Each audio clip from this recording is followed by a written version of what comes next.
marka ugu horeysa inaan ugu mahadceliyo labada guddi oo runtii waqti badan geliyay oo runtii u soo qoraysay aad u qurux badan run ahaantii ma rabo hadalka inaan ku dheeraado dhowr qodob baan rabaa inaan wax ka tilmaamo qodobka koowaad farqidiisa koowaad waxaan jeclaan lahaa in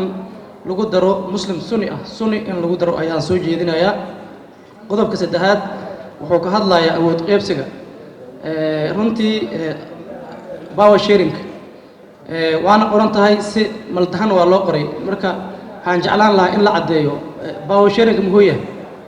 haddii ay tahay 4.5 beelay haddii tahay in lagu caddeeyo oo beelaha Soomaaliyeed in saas loo dhigo waana la qoray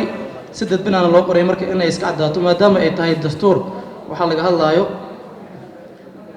sidoo kale qodobka saddexaad farqidiisa saddexaad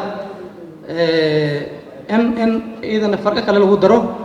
oo ah runtii cid soo qaaday malaha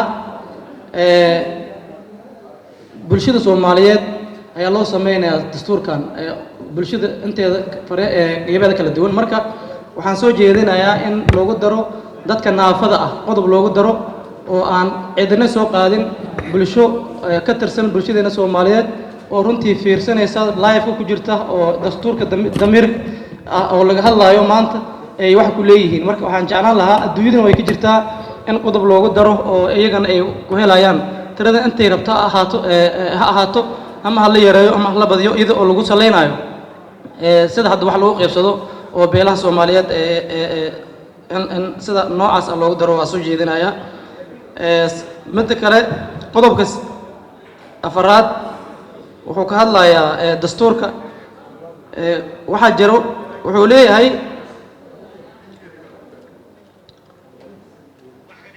wuxuu sheegayaa dastuurka in meel wuxuu sheegayaa sareynta sharciga marka meesha ku qoran tahay xukuumadda in lagu bedelo hay'adaha dawladda in lagu bedelo ayaa ila qurxoon sidoo kale qodobka shanaad farqidiisa koowaad ayadana in laga dhigo waxay ka hadlaysaa afka Soomaaliga in la yiraahdo may iyo maxaatiri waa afka rasmiga ah Jamhuuriyadda Federaalka Soomaaliya asiga ahaan in sidaa loo dhigo